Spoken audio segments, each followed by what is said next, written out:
Então vamos lá. Hoje são 6 de janeiro de 2026, exatamente meia-noite e 15. Tá?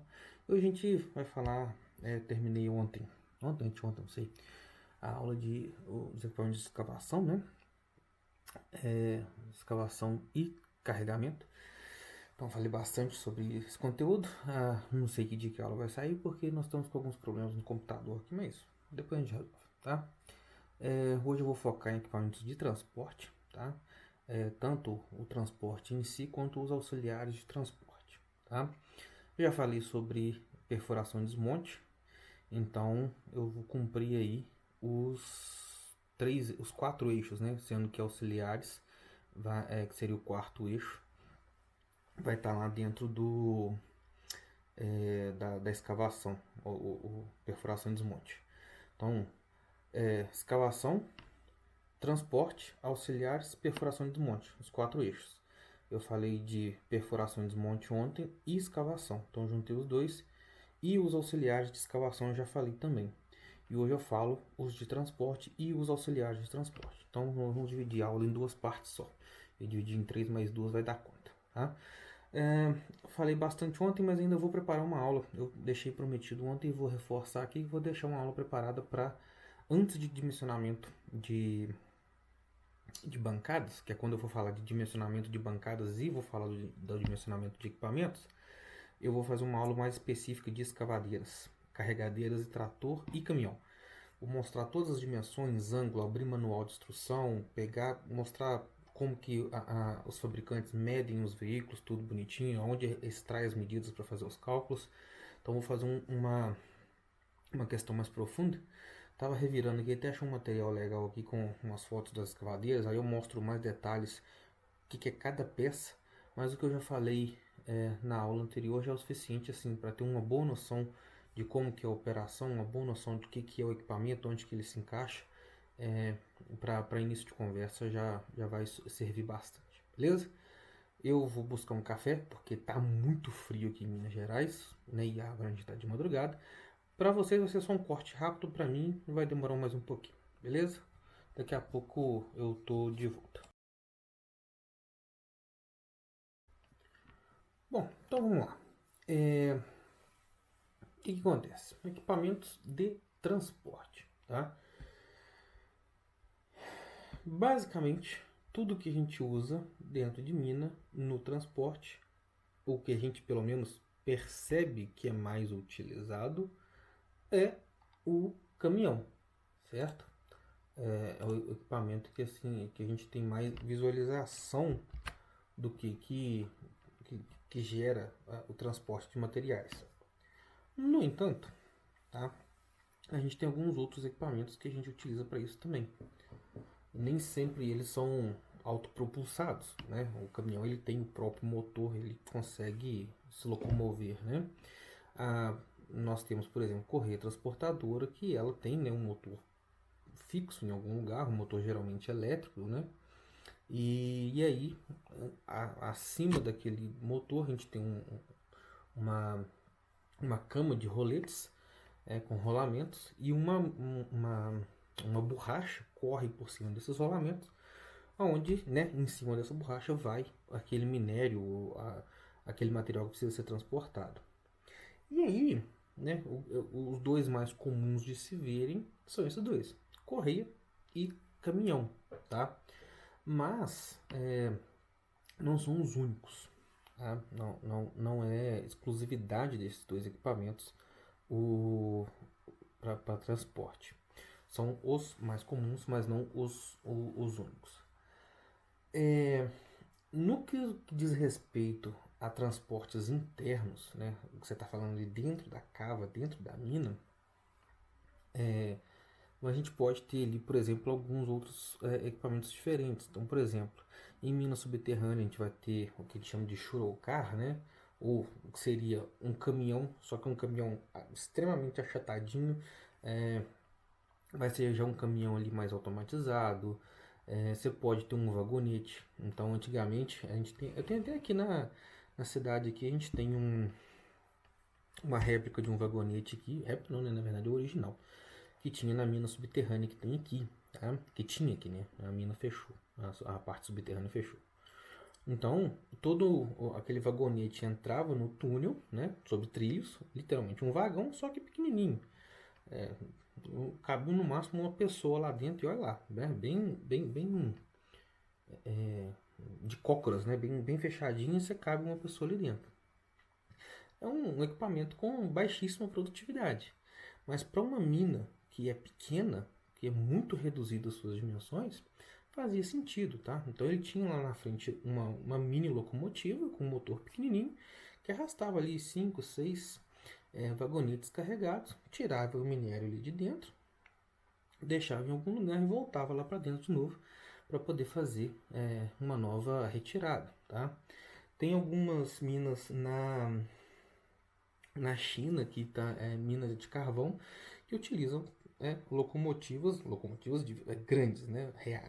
Tamanho mais normais que a gente está acostumado a ver, para poder fazer o processo e já faz a extração direto para a saída. Então a locomotiva vai lá dentro, faz o carregamento e já vai embora, quando não é necessário um beneficiamento. Então a gente tem alguns modais de transporte diferentes, tá? E geralmente o transporte externo, principalmente no nosso caso aqui no Brasil, ele ainda é muito voltado a caminhões, no caso, principalmente carretas, tá? Então, se a gente tem aqui na região do... eu estou aqui próximo ao quadrilátero ferrífero aqui, e praticamente tudo que nosso é feito de carreta. A gente tem aqui 2 ou 3 empresas que utilizam um modal ferroviário, que seria a Vale CSN, e talvez as outras agora tenham utilizado mais. Tem um novo terminal sendo construído aqui, né? 2 novos terminais. Então, talvez esse modal comece a ser mais utilizado. A Gerdau agora recente também iniciou um mineroduto, e aí a retirada de carretas dessa região da BR-040 aqui, dessa região do quadrilátero ferrífero, vai passar por outros modais, tá? Então o transporte externo, hoje ele ainda é muito feito sobre caminhões, feito sobre carretas, mas ele tá mudando, tá migrando, né? Inclusive, os maiores minerodutos são nossos, né? A gente tem um mineroduto de Conceição do Mato Dentro até o Espírito Santo, da Anglo América. A gente tem um mineroduto que vai até o Espírito Santo também, da Samarco, se não me engano. É um mineroduto muito grande. Então, é um mineroduto aí que o da Anglo América tem quase 1000 quilômetros, e o da Samarco deve estar nas casas dos 600, 700 quilômetros. Tá? É bem extenso. Inclusive eu fiz alguns trechos de topografia, participei de alguns trechos de topografia depois que ele estava bem construído já, que já era... Foi só para poder fazer revegetação. Então eu cheguei a ir nesse mineroduto. E aí a gente pode estar vendo esses novos modais aí ficarem mais comuns, tá? Principalmente no que a gente tem visto com a exigência de descarbonização. Eu vou falar mais disso mais para frente, tá? Na próxima aula eu não vou falar sobre transportes, mas sobre o que está envolvido com os transportes. E aí, o que acontece? Dito basicamente os transportes internos e externos, então o interno eu estou trabalhando ali, pegando o minério da minha mina, beneficiamento, volto para a mina de novo, beneficiamento, e fico naquele ciclo ali infinito, né? E o meu transporte externo é eu pegar o minério pronto e entregar ao meu cliente, independente de qual ele seja. Seja a minha própria siderúrgica, meu cliente interno, seja uma siderúrgica que comprou de mim, no estado ou cidade vizinha, ou para uma siderúrgica num país vizinho. No caso aqui, a gente costuma exportar muito para a China, né? E aí a gente entrega leva até o porto através desses modais externos. Tá? E o que acontece?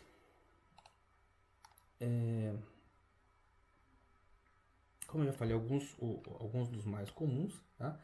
Mas dentro da mina, especificamente, quando a gente está tratando de retirada do minério e levar ele até o beneficiamento, a gente tem alguns veículos, no caso caminhões, que a gente utiliza. Tá?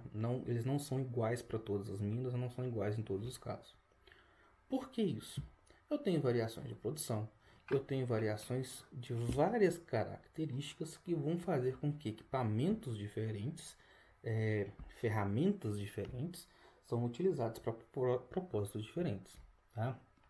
Por exemplo, eu comentei do Churocar, ele é utilizado em mina subterrânea. Um vagonete também cabe bem em uma mina subterrânea. Um caminhão rodoviário pode ser utilizado numa mina subterrânea? Pode, desde que aquele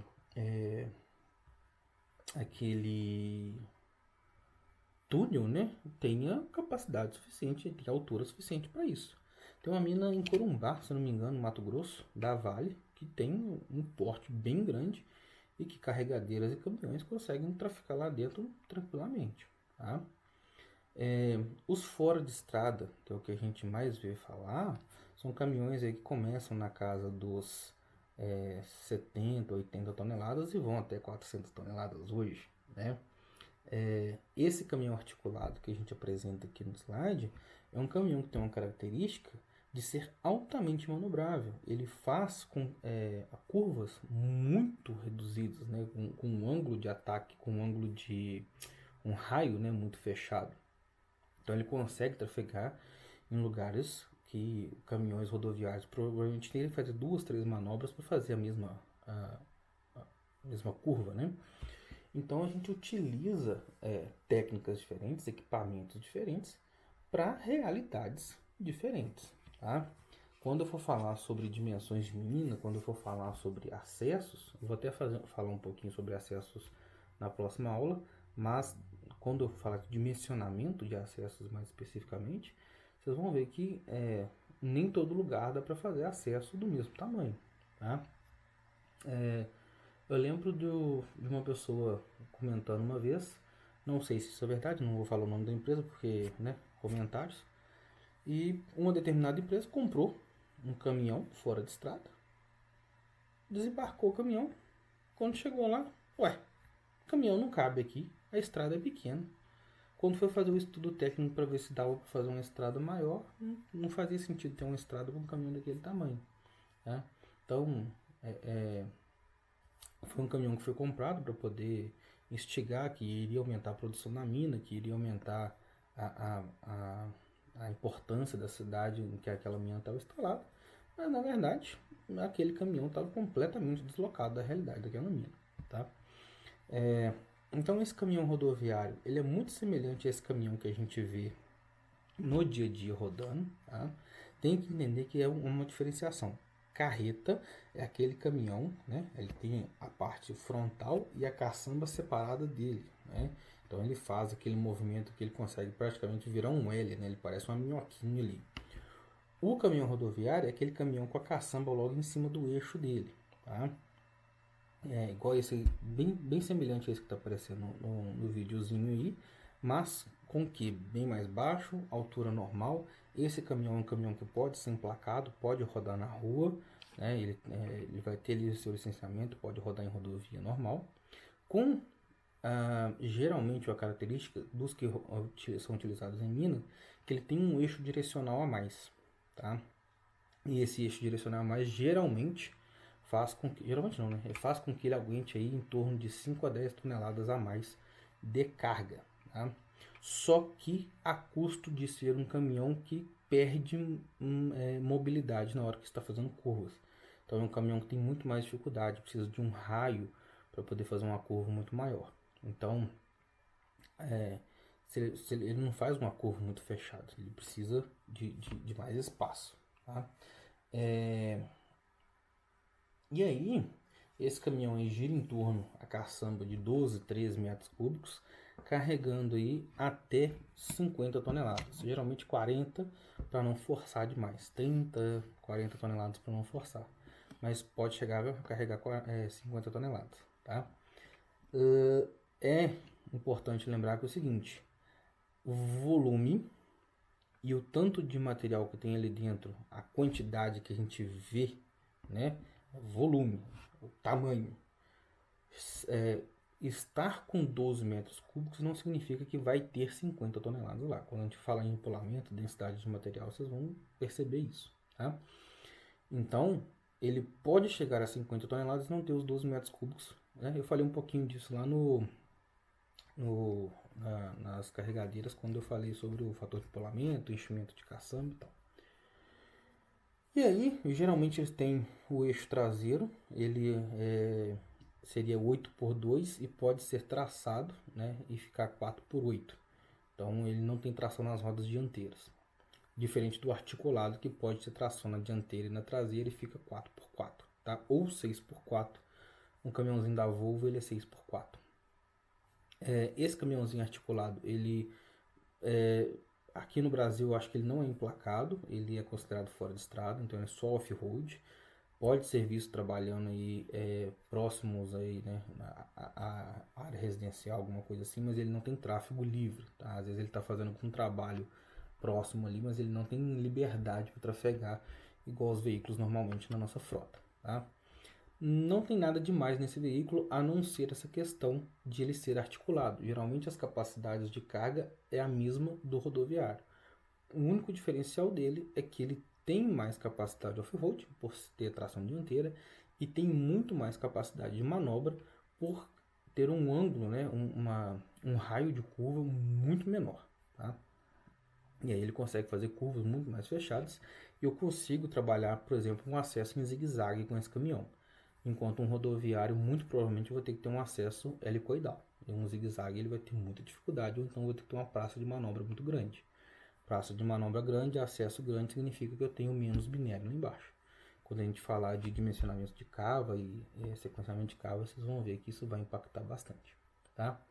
E o fora de estrada, que é o queridinho de todo mundo, que é o que chama a atenção na mineração, que é o equipamento mais massa, né? Mais legal, mais bonito de todos, que é o equipamento que tem altíssima capacidade, completamente off-road, não tem licenciamento para rodar em vias públicas, nem tamanho, né? Ele é muito grande, geralmente ele vai andar encarretado sob prancha e com batedor, tá? E muitas das vezes desmontado, você não consegue carregar esse caminhão montado. Então vai o chassi em uma carreta, a caçamba vai em outra e os pneus vão em outra, tá? Então são 3 carretas para transportar um caminhão quando ele é transportado de uma mina para outra ou do fabricante para dentro da mina. É um caminhão hoje que a gente tem caminhões aí chegando a transportar 400 toneladas, tá? Já alguns com tecnologia autônoma, tá? E quando eu digo autônomo, é 100% autônomo, não é um operador numa cabine dirigindo ele, né? Que seria aí uma tecnologia só de direção assistida, né? Ou de comando à distância. Ele consegue resolver problemas sozinho. Então ele consegue identificar obstáculos, ele consegue acelerar, desacelerar, acompanhar percursos com uma precisão altíssima, né? Dado os atributos de GPS dele. Então ele tem um sistema que ele pede permissão para a carregadeira para ele poder entrar na área de carga, ele pede permissão para o trator para poder entrar na área de pilha de estéreo. Alguma coisa passar próximo aos radares, aos sensores dele, ele vai fazer a parada. Mas já aconteceu alguns probleminhas dele. Tem hora que ele já vi uma notícia que teve um aí que ficou meio estressado com o trabalho, e aí ele deu uma desprogramada lá. Mas acredito que isso seja, com o tempo, seja resolvido. A questão da automação está bem avançada. Isso não será problemas por muito tempo, não será um problema por muito tempo, tá? Consumo, tá? Que é a questão que mais pega nesses veículos. Consumo de caminhão rodoviário. Esse veículo vai consumir entre 300 e 400 litros ali por turno. Isso considerando uma mina com um turno de 8 horas, tá? Para essa capacidade aí, cerca de 30, 50 toneladas mais ou menos, tá? É um caminhão aí que, se a gente for olhar por quilômetro, ele vai ter aí 500 metros, 1 quilômetro por litro, tá? O consumo é muito grande. Porém, a quantidade de material que você movimenta também, né, faz jus a esse consumo, tá? Obviamente, caminhões maiores vão consumir mais. Não é um consumo estático, tá? Cada marca às vezes tem uma reprogramação, tem um jeito diferente de trabalhar. e aí pode consumir mais ou menos, tá? Fazendo com que o caminhão tenha mais força ou menos força. Questão de manutenção. Na hora de fazer manutenção, esses caminhões têm que tomar cuidado com fazer manutenção em báscula. Eles têm um apoio, porque se você é uma báscula hidráulica, ela tem um pistão hidráulico que ergue essa báscula. E se estiver fazendo manutenção, ficar alguém ali embaixo sem as travas adequadas, pode ocasionar acidente, tá? Pneu, vai haver um desgaste muito grande, principalmente se ficar forçando demais esse caminhão para chegar próximo da escavadeira ou em algum lugar que está ali, né, ainda está uma rocha mais pontiaguda, então vai rasgar pneu. É interessante, principalmente no eixo traseiro, tá sempre com o extrator de rochas bem preso, porque se ele ficar solto e ele bater no pneu vai acontecer alguma coisa, e se não tiver extrator e ele engolir alguma rocha ali, ele ficar entre o pneu, na hora que o pneu vai passando, ela vai começar a morder aquela rocha ali e vai estragar a banda de rodagem do pneu, tá? Vai estragar ali a lateral do pneu e perde pneu com muita facilidade. E um pneu de um caminhão aí hoje não deve estar menos de uns 5 mil a unidade, tá? Então é caro. Então isso aqui tem que ter muito cuidado, porque é um custo muito alto, tá? Pode acontecer esses caminhões quando estão carregando, principalmente material muito solto, muito friável e em locais que tem uma umidade muito alta, agarrar muito material na caçamba. Então você coloca material naquela caçamba, quando ele chega na pilha de estéreo, que ele levanta a báscula, muito material fica agarrado, e se o operador que está ali próximo, o manobreiro ou o próprio motorista não observar, ele vai ficar carregando aquele material agarrado ali na caçamba para um lado para o outro, e você está perdendo capacidade de carga. Então, se você mandou seu caminhão com 50 toneladas e ele voltou com 5, na próxima viagem ele só carrega 45. Então, você está aumentando o consumo de combustível no retorno e diminuindo a capacidade de carga na ida, tá? Então, por vezes, né, as carretas utilizam muito isso, que fazem o transporte externo, utilizam algum tipo de material na caçamba para poder agilizar e facilitar a descida desse material e não ficar esse material preso lá, tá? Diminuindo as capacidades. De operação, as velocidades são definidas pelo plano de trânsito da mineração, tá? Então toda mineração tem o seu plano de trânsito, como são organizadas as suas placas. Geralmente as velocidades vão chegar no máximo 60 km por hora, muito difícil uma mina que permita mais do que isso, tá? E isso 60 km por hora falando para caminhonetes, para caminhões 40 km por hora já é bastante, tá? Tem até o estudo de uma professora que eu trabalhei com ela, que ela conseguiu, né, provar o impacto da velocidade, né, principalmente quando tem a população vizinha, comunidades vizinhas dentro da mina, tá? Então aquele caminhão com uma velocidade ali de 60 km por hora, quando ele precisa passar perto de um quebra-mola, quando ele precisa passar no quebra-mola, aquele ato de frear toda aquela massa ali impacta no calçamento, impacta no asfalto, aumenta a vibração, aumenta o ruído, obviamente vai aumentar a poeira também, né? Então isso tudo gera transtornos desnecessários, tá? Então a velocidade deve ser controlada também. E obviamente, quanto mais velocidade, mais você aumenta o tempo de reação do seu operador. Então ele tem que reagir muito mais rápido, e isso muitas das vezes pode levar a acidentes, tá? Então velocidades menores aí, obviamente, se a gente chegar a um meio termo que lento demais também você impacta na sua produção. Mas uma velocidade de 40 km por hora é bem ok, tá? A maioria desses caminhões tem o cano de descarga virado para cima, mas alguns ainda vêm com o cano de descarga virado para baixo. E isso é um fator bem ruim quando você está lidando com estação muito seca, tá? Isso vai ajudar a secar mais rápido e gerar muito mais poeira. Então nessas épocas, né, é aconselhável conversar com o pessoal de operação que reduza a rotação do veículo, rode com uma marcha um pouco mais alta para poder gerar menos o motor e fazer com que o escape, né, tenha menos pressão ali e levante poeira e seque para poder ajudar também o pessoal do caminhão-pipa, que senão não dá conta, tá? Do caminhão é isso, os itens de segurança, tá? Sempre bom olhar, um caminhão bem calçado, freio, isso aqui é importantíssimo, tá? Esses caminhões, antes de sair, sempre orienta o operador e sempre verifica quando está trocando de turno, fica ali, para ali, dá uma olhada, vê se a galera está realmente fazendo as verificações de segurança, verificação de freio. Cada equipamento e cada fabricante vai ensinar um jeito de fazer a verificação de freios diferente, tá? Alguns têm 2 ou 3 freios a mais, né, para poder auxiliar em caso de emergência.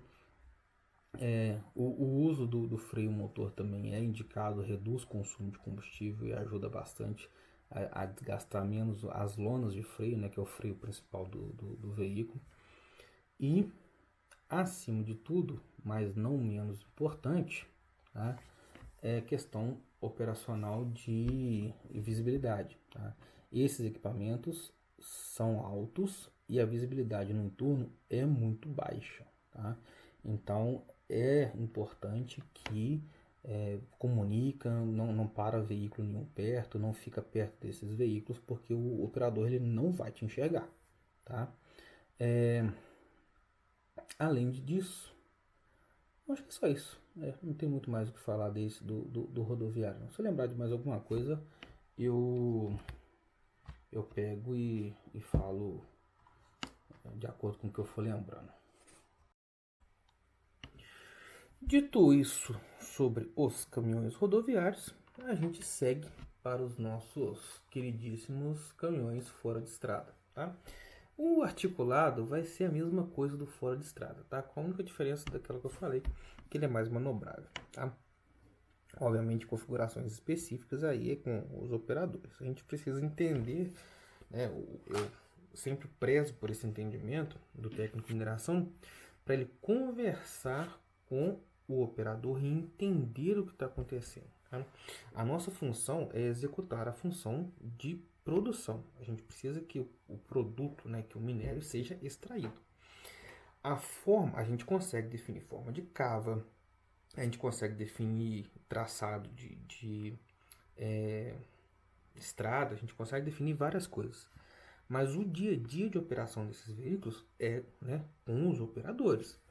Mas isso não, talvez muitas das vezes não exime a nossa responsabilidade de saber o que está acontecendo, de saber como isso é feito, para que muitas das vezes a gente não faça exigências incabidas, né, que não façam sentido, e obviamente também entender qual que é o comportamento esperado daquele veículo, daquele operador, para que a gente consiga identificar falhas, né? Eu sempre falo às vezes quando eu estou fazendo aula, que é o seguinte: se você está tendo uma troca excessiva de pneus na sua mineradora, você vai fazer a seguinte verificação. Todos os caminhões estão trocando pneu, vamos supor aqui, você deveria trocar pneu a cada 6 meses, você está trocando a cada 2. Todos os caminhões têm esse comportamento? Sim. Então é um problema da mina, é característico da mina, alto desgaste, alta produção, alguma coisa está fazendo com que aquilo gere um desgaste excessivo. Eu estou tendo uma troca de pneu muito alta em uma frente específica de lavra. Então aquela frente tem um material mais abrasivo. Então não é característica operacional, é característica do acesso. Pode ser um acesso que está com muito material pontiagudo, o forro não está dando conta, ou o forro mesmo já é necessariamente abrasivo. Eu tenho um local específico da minha mina, que é um caminhão auxiliar, uma pilha de estéreo, alguma coisa assim, que o caminhão está trocando muito pneu. Isso nós falamos de desgaste. Agora, por exemplo, outra característica. Um determinado caminhão está gastando muito pneu. Se um único veículo está gastando muito pneu, eu tenho que ver ali se é um caminhão de turno ADM. Eu só tenho um operador muitas das vezes. Então a gente pode começar a investigar o que está acontecendo com aquele caminhão específico durante a operação dele. Tá? Se ele roda turno, 3, 4 operadores, eu vou ter que investigar o que está acontecendo com esses operadores no conjunto, tá? Eu não consigo investigar de forma individual. O gasto de pneu ele é a média de todo mundo que está operando aquele veículo, né? Por outro lado, por exemplo, se eu estou perdendo muito pneu por rasgo ou furo, tá? Eu vou fazer a mesma verificação. Ele é de forma aleatória, ou seja, então ele não ocorre em um único caminhão específico, ocorre em vários. Então eu tenho um problema de acesso. Ele está ocorrendo em um único caminhão específico, mas o horário das trocas e o horário dos furos é aleatório. Então pode ser que está acontecendo um problema específico. Pode ser o extrator de rocha, pode ser uma mola quebrada, pode ser uma sobrecarga né, em determinado momento. Alguma coisa aconteceu que, independente do horário, independente do operador, aquele veículo sofreu aquele dano. Tá? É uma frota de uma frente de lavra de uma posição específica da mina com veículos aleatórios. Então, alguma coisa naquela estrada ali está gerando problema para esse caminhão. Tá? Agora, um único veículo, em um único horário, está sempre com o pneu rasgado ou furado, aí nós podemos ter um problema de operação específica da pessoa. Tá? Então, entender esse equipamento, entender os comportamentos esperados, entender um pouco da mecânica, entender um pouco dos desgastes desses veículos, faz com que nós conseguimos observar se a operação está de acordo com o que a gente precisa. E, obviamente, a gente consegue entender quando o operador nos der a explicação e também explicar que muitas das vezes o que ele está fazendo pode não ser aquilo que é o ideal. Tá? Então, é uma troca de experiência, é uma troca de aprendizado e, obviamente, sempre procurando evoluir para melhor produção, para melhor eficácia, melhor eficiência possível. Tá? Os caminhões fora de estrada vão acontecer a mesma coisa. Tudo o que eu falei do rodoviário multiplicado muitas e muitas vezes. Quando nós estamos falando de um caminhão de 35, 40, 50 toneladas, ali a gente tem 100, 200, 300, 400 toneladas. Então, a distância de frenagem é maior, a distância de observação é maior, a força que esse caminhão faz é muito maior, o consumo que esse caminhão vai ter é muito maior, o raio de curvatura que esse caminhão vai ter é maior. Tudo para ele é maior. O tempo, o deslocamento, tudo dele vai ser multiplicado. Tá? E aí é interessante a gente observar que é o seguinte, né? Nas operações manuais, esses caminhões, você tem aí registros aí de 50 a 60 metros de campo de visão completamente nulo. Ou seja, aquele motorista só está enxergando que está 50 a 60 metros à frente dele. Então, tudo que está acontecendo ao redor daquele motorista, ele não tem a mínima noção do que está acontecendo. Tá? E isso, obviamente, fez com que fossem implementadas várias normas, várias normativas e várias formas diferentes de você lidar com o trânsito desses veículos para evitar acidentes. A gente tinha muitos acidentes com esses veículos no passado, principalmente na interação caminhonetes e caminhões fora de estrada. Tá? Então, a distância que um caminhão vai respeitar da outra, a distância que um equipamento mais baixo, menor, vai respeitar desse tipo de equipamento tem que ser levado em consideração. Tá? Hoje, com os caminhões autônomos, essa quantidade de radar, quantidade de sensor que a gente tem em volta desses veículos, é bem mais tranquilo, né? Mas, antigamente, a gente tinha muito problema com isso. Tá? A distância de frenagem desses veículos. Tá? Quando eu for falar de acessos, eu vou fazer uma aula bem específica de acesso, como que constrói, forração, volume, tudo. Vocês vão ver que um caminhão desse aí, quando necessita frear, em um grade quase plano de 1%, um caminhão desse aí a 40, 50 km por hora, ele vai gastar uns bons metros para poder frear. Tá?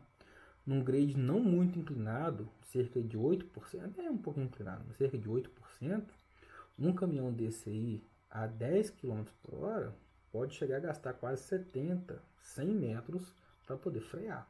Tá? E isso utilizando freios muito bons, até os freios de emergência.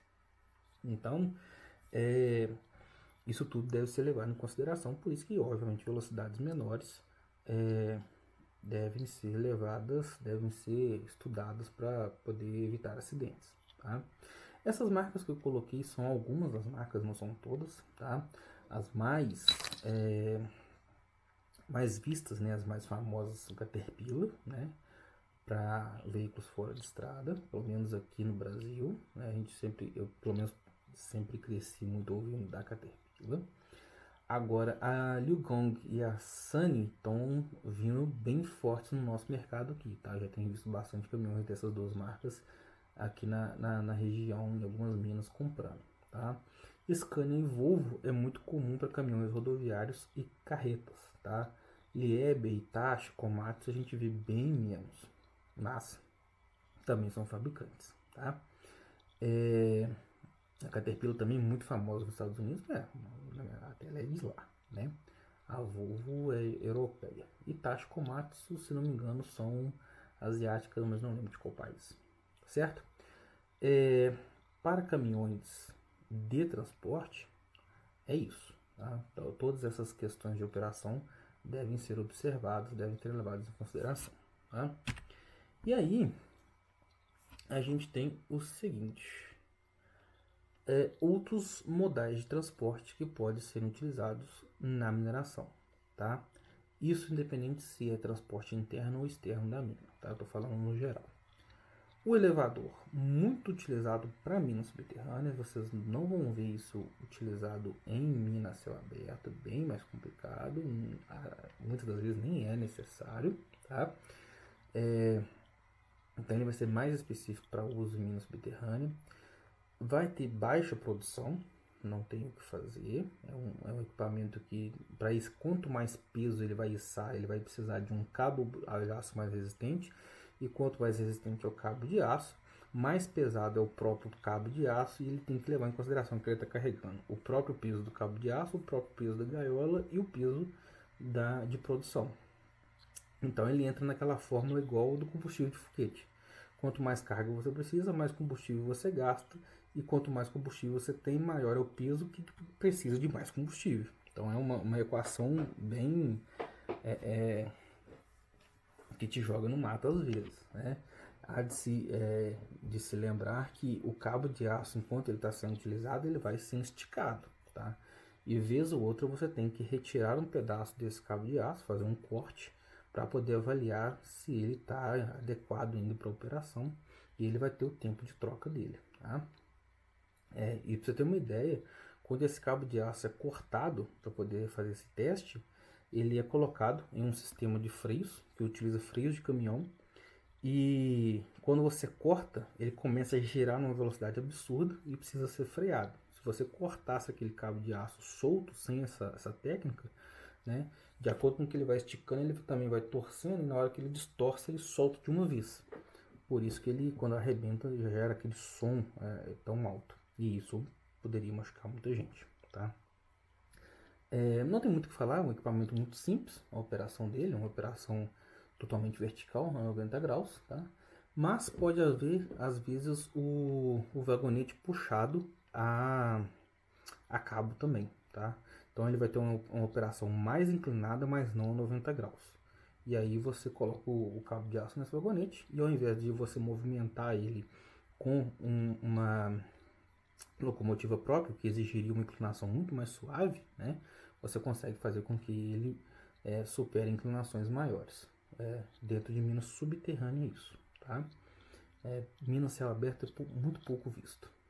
Correias transportadoras, você pode fazer o uso dela dentro da área de lavra, tá?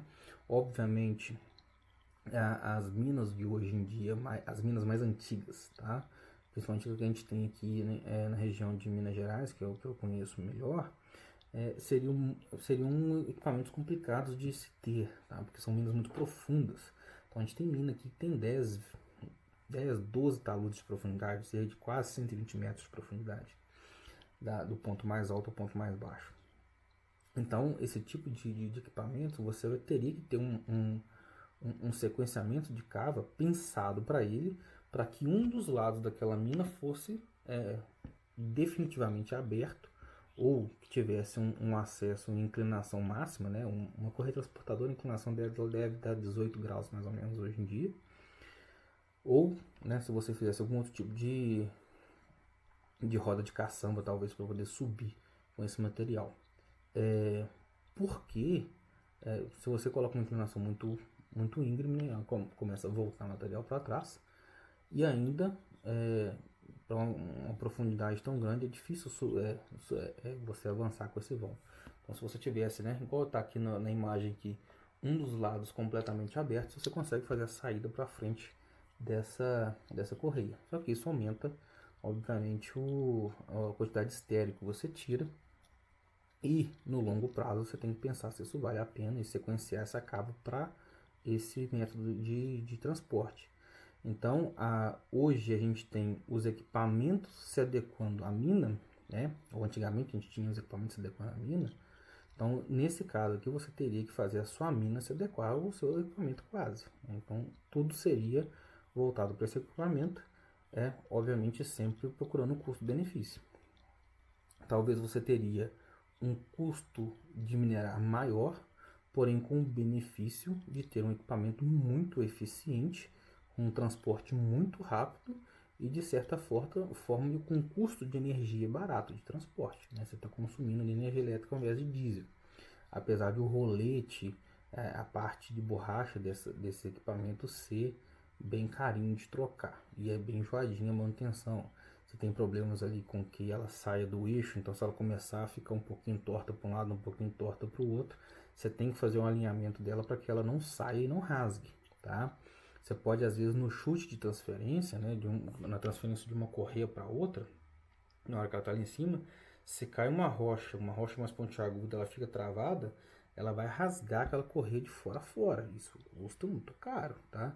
E além de tudo é o seguinte, para fazer uma troca, uma substituição de uma correia ou fazer uma manutenção, você para a correia inteira.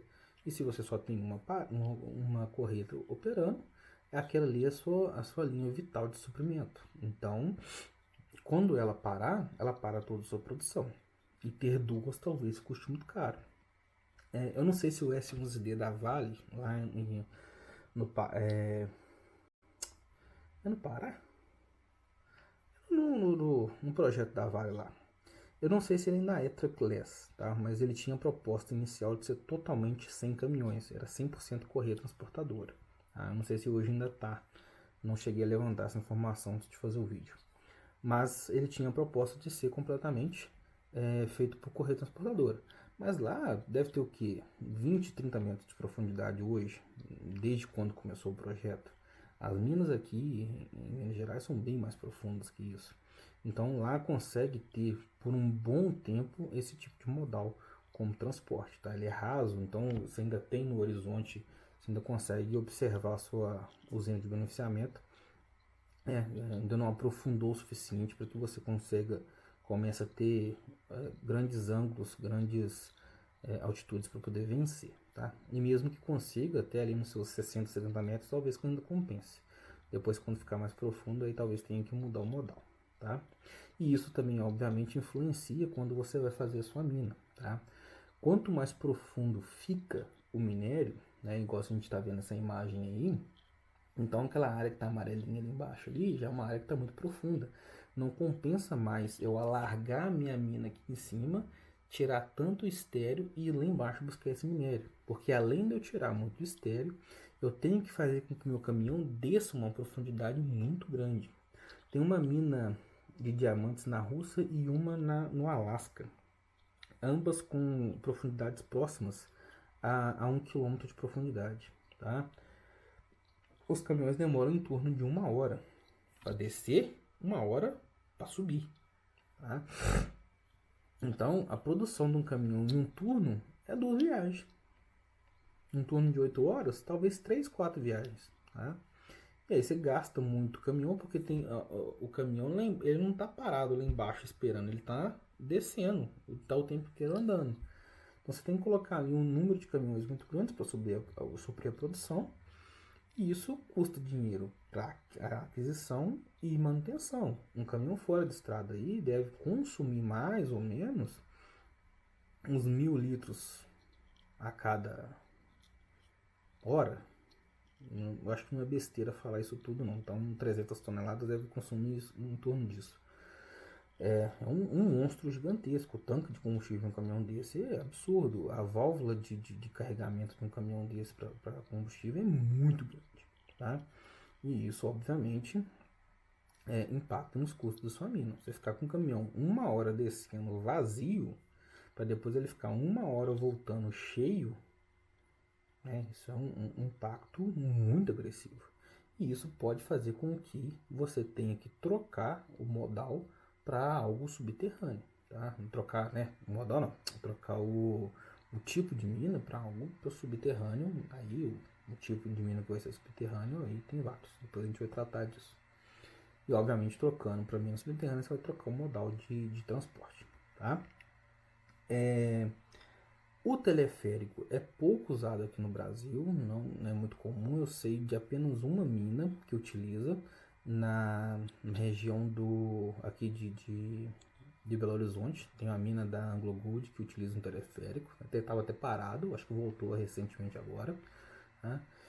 É um equipamento extremamente eficiente para superar obstáculos, principalmente em longa distância, quando você tem alguma morração, alguma coisa que interfira, né, entre cava e beneficiamento, ou beneficiamento e entrega pelo cliente, porém com a limitação extremamente grave de que cada caçamba não carrega muito peso, né? Então você tem uma limitação muito forte da quantidade de carga que cada caçamba consegue levar, tá? E obviamente todo o sistema, né, os postes e os cabos conseguem suportar. Mas em questão de terrenos difíceis é o melhor dos mundos. Então ele tem essa facilidade. O teleférico ali, igual o bondinho do Pão de Açúcar e alguns outros ali, ele tem essa facilidade de superar grandes vãos, superar grandes morrações, mas com essa característica de ter baixa produção. Mas, né, não tendo outro jeito, é o que a gente tem para poder usar. Então por isso ele é muitas vezes pouco comum, só que é muito eficiente também em questão energética. Você está ali utilizando um motor elétrico ao invés de um motor diesel. E como a gente está vendo aí na questão de descarbonização, né, a gente vai ver ainda bastante sobre isso, talvez a gente comece a ter esses equipamentos elétricos ou híbridos como um ponto de escape com a pressão dos investidores sobre melhores equipamentos de transporte, sobre cumprimento de normas ambientais e cumprimento de normas internacionais nesse sentido, tá? Quando a gente está buscando aí, principalmente investidores internacionais. E obviamente, mesmo que a gente venda para algum investidor, para alguma mina na região, alguma siderúrgica, né, na própria região, esse produto ele pode sim em algum momento exportado.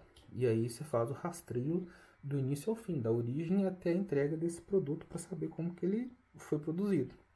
E as emissões de escopo 3 estão sendo muito utilizadas para poder saber se aquela mina tem responsabilidade ambiental ou não. Depois eu vou explicar o que é essa escopo 3 para vocês. Tá? E por último, não menos importante, o mineroduto. Tá?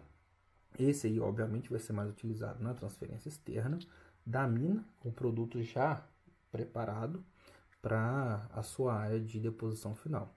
Sendo que na área da mina tem que haver uma região para preparação da polpa, e lá na área onde vai receber tem que ser, a polpa vai ser separada, né, vai retirar o minério da água, então você tem que ter uma área ali para poder fazer esse reaproveitamento da água, fazer esse espessamento do minério, e ele vai ter a característica de transportar apenas minérios mais finos, tá? Ele não vai transportar minérios de granulometria mais alta.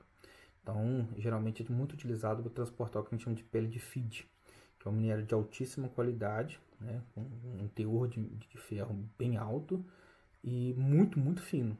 Então, você geralmente manda esse minério muito fino, recupera ele na mina e envia ele para o porto onde está a sua central de peletização ou sinterização, que é onde ali você faz a separação da água do minério, recupera essa água e aglomera esse minério de alguma forma com os seus fundentes e os seus respectivos componentes químicos e embarca essa pelota, embarca esse sinter no navio. Pode embarcar ele só o pellet também, se for assim comprado, você só faz a separação da água, tá? Então os graus de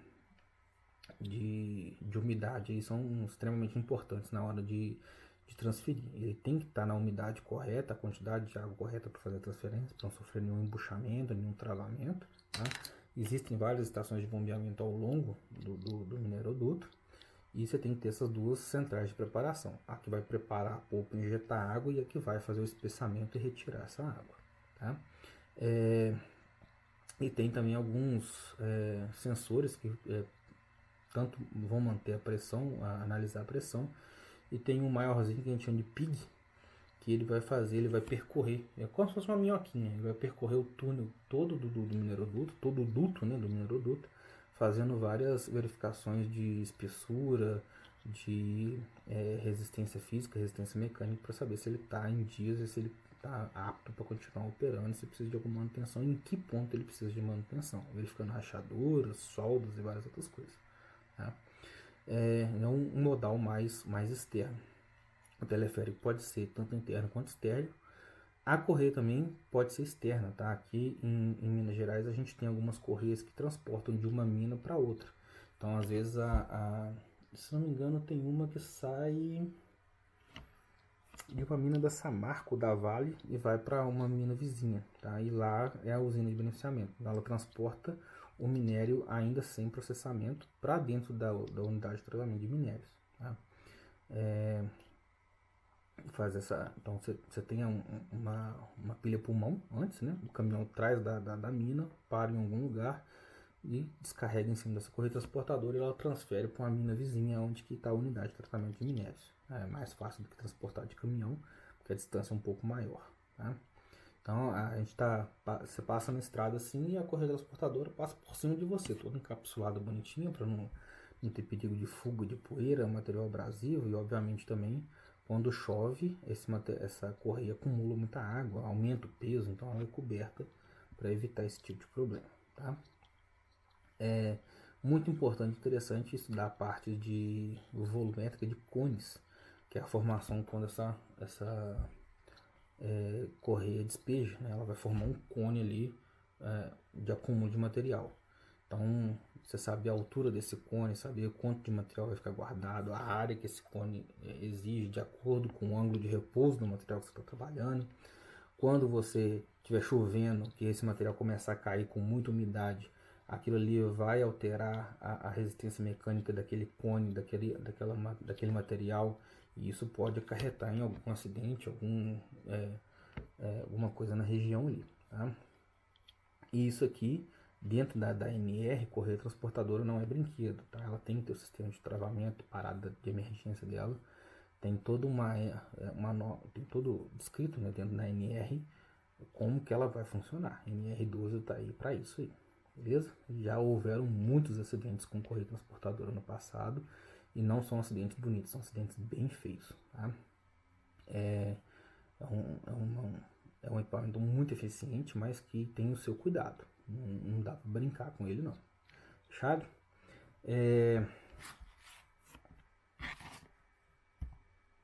De equipamentos de transporte, dos exemplos que eu tinha para trazer, são esses, tá? Eu vou passar agora mais para os equipamentos auxiliares, vou falar mais uma coisinha sobre eles. E aí eu falo sobre características gerais que envolvem esses equipamentos e a mina na terceira parte, tá? Eu não vou fazer os auxiliares na terceira parte. Vou fazer junto e a terceira, senão iam ficar 4 partes. Eu tinha prometido 3 partes de equipamento e ia ficar 4 aulas. Então eu vou fazer 2 partes de equipamentos e 3 aulas, tá? Para ficar mais tranquilo. E quando eu for fazer a parte de dimensionamento, eu falo específico de cada veículo de novo, mostrando dados e dimensões bem mais específicas. Eu falo uma aula destrinchando melhor. Mas de tudo que eu falei aqui de operação, eu acredito que dá uma excelente noção do dia a dia, de como lidar com esses equipamentos, de como lidar com os operadores. Eu acredito que vai ser bem interessante, vai ser o suficiente para vocês. Para a nossa última parte aqui, então a gente tem o seguinte, tinha até esquecido de falar, tá? Uma questão de ser importante para os caminhões para poder olhar é a questão de inclinação, tá? Apesar da gente achar que o caminhão supera praticamente qualquer inclinação de rampa, isso não é necessariamente verdade, tá? O ideal que a gente trabalhe dentro das minerações, nas rampas de infraestrutura, nas rampas de acesso, até 12%, tá? Esteira transportadores, como eu falei, 18%. Isso se traduz em mais ou menos 12, né, no caso das rampas, ou 18 no caso das correias transportadoras, a cada metro percorrido linear, tá? A cada 100 metros lineares. Então, se eu sair daqui, da onde eu estou, percorrer 100 metros, lá naquela ponta tem que estar 18 metros ou 12 metros abaixo do nível da onde eu saí, fazendo uma rampa até bem inclinada, tá? Mas a gente vê rampas muito mais inclinadas do que isso. É que muitas das vezes acaba acontecendo algum acidente devido a este fato, tá? Uma rampa muito inclinada. Os caminhões auxiliares, eles vão ter tudo aquilo que eu falei dos caminhões rodoviários, questão de gestão de pneus, a questão de gestão de combustível, a questão de risco, visibilidade, se traduz a mesma coisa porque são caminhões rodoviários também. Com o diferencial de que algumas vezes eles são até um pouquinho menores, até mais baixos, tá? E ali você, por vezes, vai ter uma cabine extra para carregar o pessoal de operação, tá? Quem que é esse pessoal de operação? Manutenção predial, revegetação ou até mesmo supressão vegetal, solda, alguma coisa do gênero, e todo o material vai lá na caçamba, tá? Você não pode carregar pessoas e equipamentos junto, tá? Tem que ser tudo separadinho. E até porque esses caminhões de infraestrutura, geralmente, como eles operam com aquelas retinhas que eu mostrei, né? A reta escavadeira de pneu, a reta escavadeira e carregadeira de pneu, então ele precisa ser um pouquinho mais baixo para ela conseguir fazer o movimento de carregamento, tá? Por vezes a altura do chassi é a mesma, o pneu é o mesmo, mas a caçamba ela é bem mais estreitinha, então obviamente cabe menos volume. E esses equipamentos vão ser utilizados para levar material para confeccionar uma leira, às vezes remover o material que está na estrada de algum caminhão que caiu com uma coroa muito alta, tá? Essa coroa que eu estou falando, né, aquele excesso de material que vai além da altura que é a própria caçamba, tá? Há de se ficar esperto nessa questão também, bem lembrado, que um caminhão com um coroamento muito alto e uma carga muito alta faz com que os limites de tombamento possam ser excedidos, tá? A carga de tombamento, né, o payload de tombamento, a carga máxima que esse caminhão pode ter excedida, vai estar constante manual, porque quanto mais você coloca material naquele caminhão, isso faz com que o centro de gravidade dele suba, né, ganhe altura e ele fica instável em curvas, tá? Então essa carga de tombamento vai estar descrita em manual de instrução, assim como a carga máxima permitida de transporte. Quando você tem um material muito denso, você atinge a capacidade de carga, mas não atinge muitas das vezes a capacidade de tombamento, porque aquele material vai estar muito baixo, porque ele tem muito piso, ele é muito pesado, ele é muito denso, então ele tem pouco volume. Mas quando você está transportando algo muito volumoso, que tem baixa densidade, geralmente você chega a encher a caçamba até em cima e ainda não atingiu a capacidade máxima de carga daquele caminhão. Porém, como você colocou aquela altura, né, maior, você eleva o centro de gravidade e aquele caminhão começa a ficar um pouco instável. Tá? Então essa variável de carga de tombamento é bom ser observada também. E aí nos equipamentos auxiliares, além desses caminhões rodoviários, que a gente... e um negócio interessante, lembrei aqui agora. Quando a gente faz um carregamento, o ideal do carregamento do caminhão é ele começar de próximo da cabine para trás, tá? Porque geralmente quando a gente começa nesse movimento de próximo da cabine para trás, ele geralmente vai adensando e vai compactando aquele material mais próximo da cabine e aqui ele fica mais próximo do centro do caminhão, mais próximo do centro do entre-eixos, tá?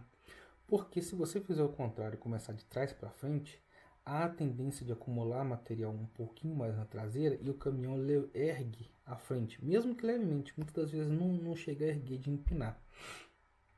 E aí até você pode observar que os fora de estrada ele tem a caçamba ligeiramente um pouco mais inclinada no sentido da cabine que está logo à frente. A caçamba dele parece assim, ó, um triângulo.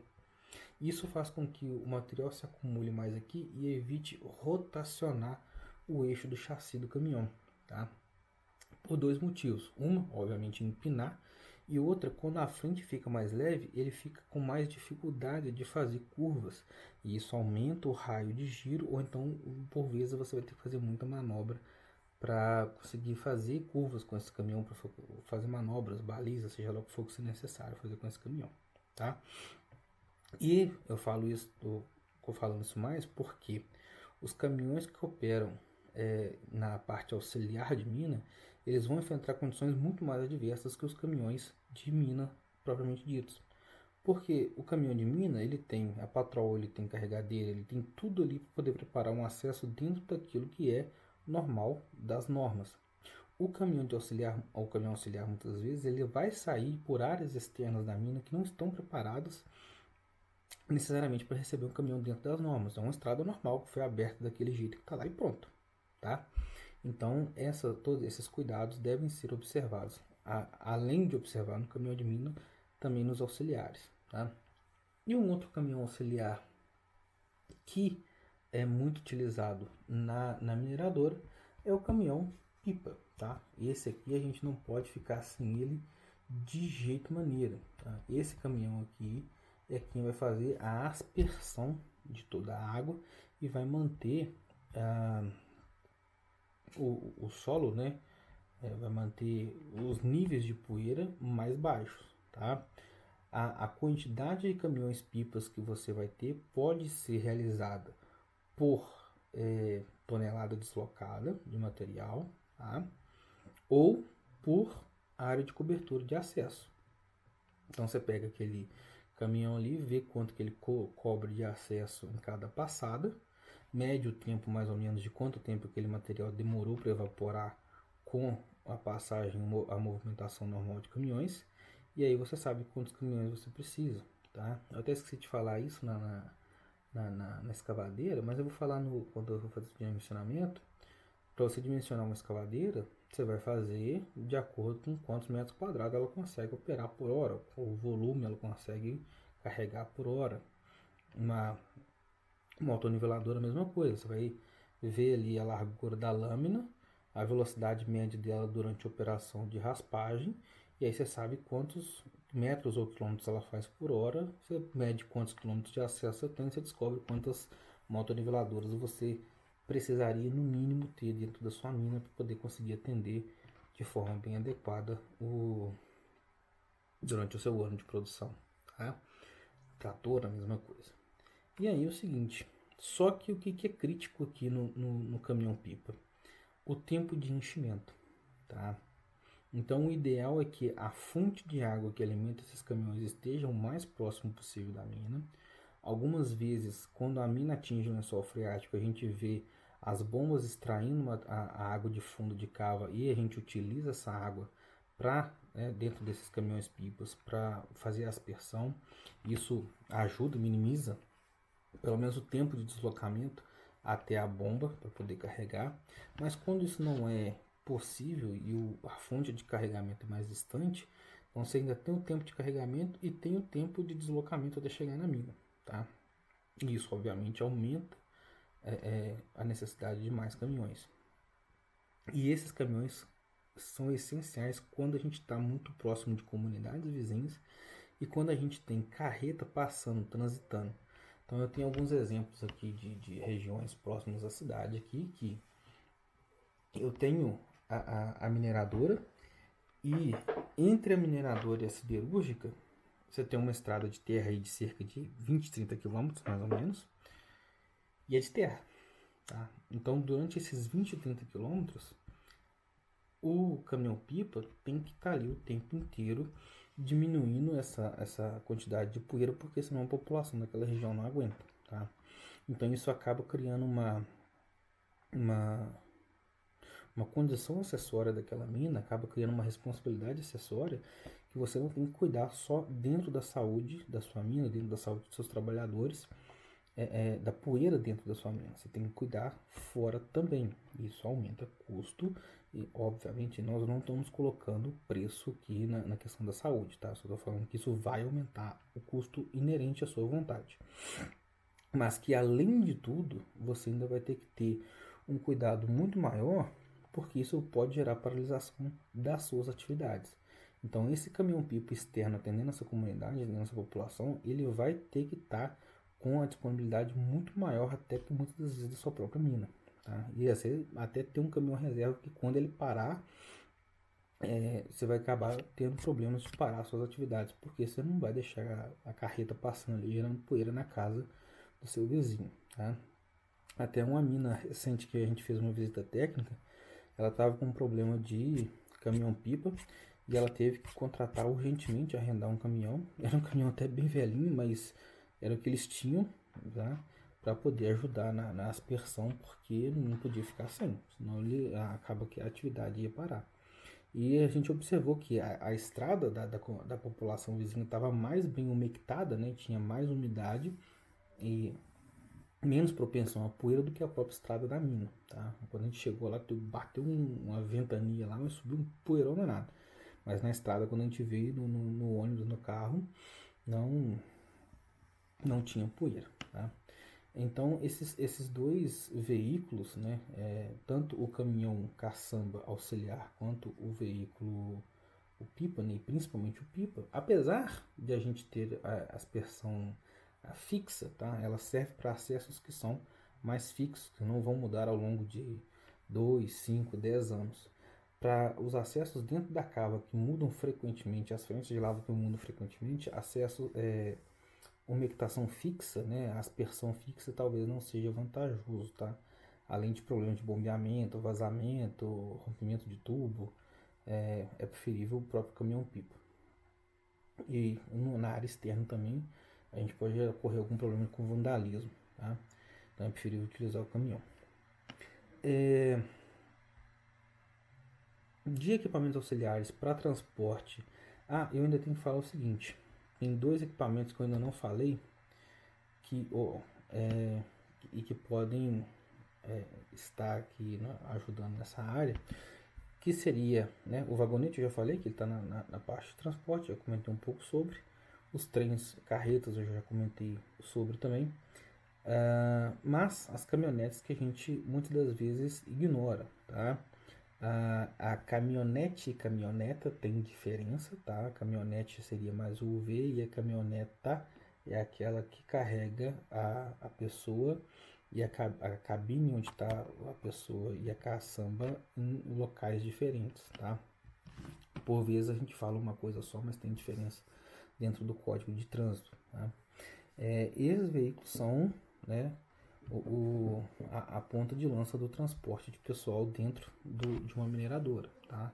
Fora, obviamente, a gente utiliza os ônibus. Mas dentro da mineradora tem que ser caminhonete 4x4. Pode ser tanto um SUV quanto uma caminhonete né, com caçamba. Uma caminhonete ou uma caminhoneta, pode ser um dos dois. Desde que pessoas e a carga estejam devidamente separadas, né? Mesmo que dentro da mesma cabine, ali no caso da caminhoneta, né, que é o SUV, que a caçamba é fechada, tem que estar bem discretizado o que é carga, o que é pessoas. Por isso, muitas das vezes, utiliza a caminhonete, né, que a caçamba é separada lá do lado de fora. E aí a gente evita problemas de ordem de fiscalização, tá? Esses veículos têm de ter tração 4x4. As ambulâncias também, por vezes que a gente tem dentro da mineração, dentro da brigada de incêndio, da brigada de socorro, vão ter tração 4x4. E esses veículos têm um sistema de proteção interna, né, contra capotamentos. Antigamente o pessoal conhecia como Santo Antônio, tá? O pessoal mais novo e agora que gosta muito de preparação de carro vai conhecer como Rocage, tá? Isso evita prensamento de teto, amassamento do teto durante capotamentos, tá? Teve algumas modificações também, o pessoal tem colocado algumas travinhas, né, alguns pininhos ali na região dos parafusos da roda para poder identificar se o parafuso está solto ou não, se ele está na maioria digitais, tá? Mas esses veículos vão ter, ele não é exigido por velocidade na questão de na rua, né, normal. Ele é exigido muito pelas empresas dentro da própria mineradora. Vai haver ali algumas câmeras, as empresas maiores já vêm exigindo câmeras para poder sistema antissonolência, né? Então, para indicar se o operador, se o motorista está ali, até os caminhões também já têm esse sistema, caminhões e máquinas, para indicar ali alguma possível fadiga daquela pessoa durante a operação, durante o turno. Até porque esses veículos é quem vai fazer a troca, né? Levar o técnico, levar o engenheiro, levar o técnico em meio ambiente, o técnico em biologia, o técnico em química, o técnico em mecânica, seja lá quem for, para tudo que ele precisar fazer de atividade. Tá? Parece que não, mas muitas das vezes, em a maioria das minas grandes, as distâncias são muito longas. Então, para você sair de um almoxarifado, sair de uma área de mecânica, pegar material, levar até um caminhão que está quebrado, fazer manutenção, você vai gastar uns bons 5, 10, 15 quilômetros ou até mais. Tá? E não dá para fazer isso a pé, obviamente, carregando um cilindro de acetileno para fazer uma solda, carregando uma cava hidráulica para levantar um caminhão e trocar pneu. Tá? Então, por vezes, esse equipamento é o que vai fazer. Você não vai deslocar um caminhão para isso. Se não tiver outro jeito, ok, né? Mas não é o caminhão não foi construído para isso. Ainda que seja um caminhão da equipe auxiliar, ele não foi construído para isso, né? Então, esses veículos também, hoje a maioria das minas utilizam veículos alugados, mas você pode ter um veículo próprio, nada que, né, não tem nada demais nisso. Mas tem todo um aparato de segurança diferente para ele, né? Desse que eu falei. Algumas escavadeiras estão vindo com esse sistema também de tombamento. Caminhões eu ainda não sei dizer, tá? Mas, e vocês vão ver muito a utilização daquela banderola, tá? Aquela banderola Giroflex, ela aumenta a sensação de visibilidade daquele equipamento.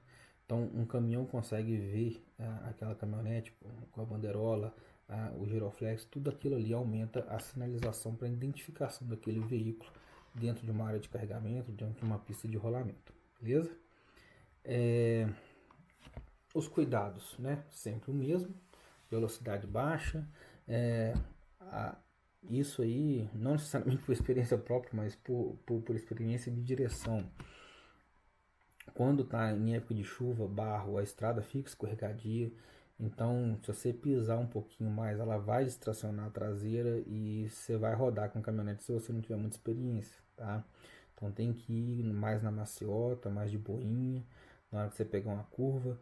A lama de mineração, essa lama que fica por cima da estrada, as primeiras chuvas é igual ao asfalto. Então, assim que a chuva caiu ali, ela forma uma película junto com aquela camada de poeira que está ali, que é bem escorregadia, tá?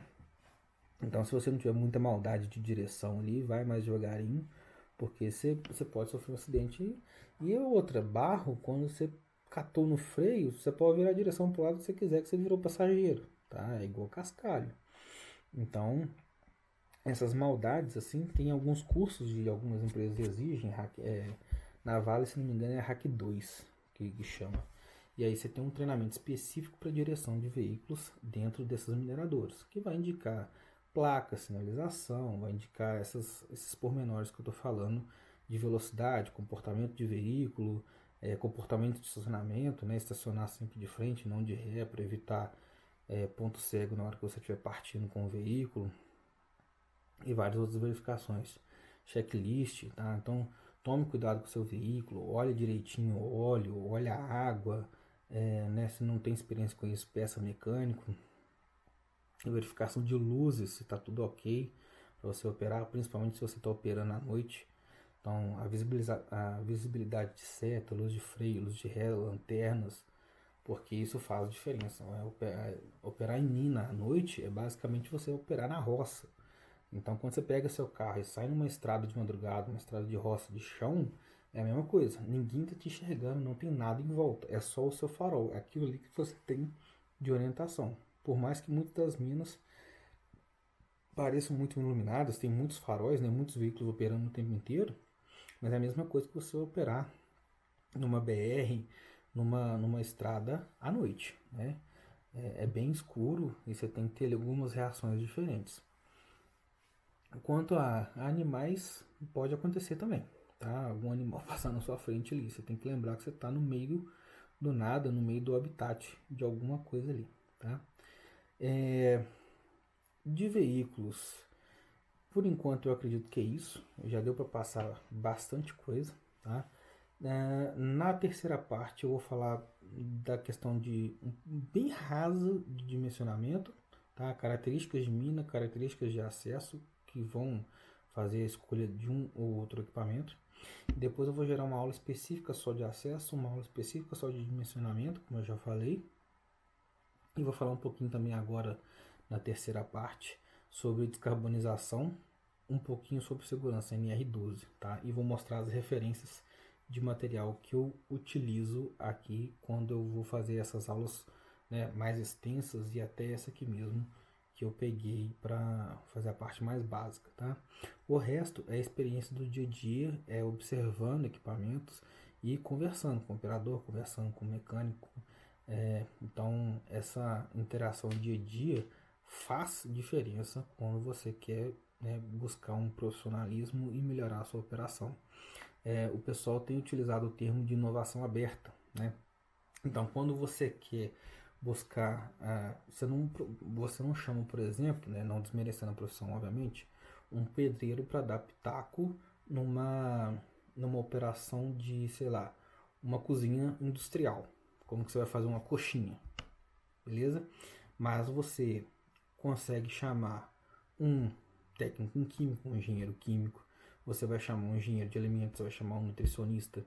Então você sai da área de operação, né, das cozinheiras ali, e chama outras pessoas para poder falar, ó, por que que esse ingrediente interage com esse, por que que você utiliza esse ingrediente, por que que esse é melhor. Então a pessoa que está na operação do dia a dia, ela vai trazer o conhecimento de cheiro, de sabor, de tempero, e aquele que está, né, com estudo sobre proteínas, com estudo sobre questão nutricional, vai atender a questão regulatória. E aí você une o melhor dos dois mundos, trazendo inovação aberta, saindo da caixinha da sua empresa e conversando com outras pessoas. Obviamente, todo mundo que está associado ali. Então você não vai perguntar sobre operação para quem está lá no laboratório. Ele não vai saber, né? Mas você pode perguntar para a operação, para o operador e para o técnico mecânico. E é isso, você vai agregando conhecimento, técnicas de operação de cada operador diferente, em busca de sempre avançar e solucionar um problema que você tem dentro da sua área. Tá beleza? Por hoje eu acredito que é isso. Já deve ter dado mais de 1h30 de aula, se não está beirando isso ou mais. E provavelmente esse vídeo aqui vai sair junto com o da escavadeira, quiçá talvez até junto com o terceiro, tá? Se eu não conseguir resolver o problema de processamento de imagens do vídeo aqui. Mas é isso aí. Até mais.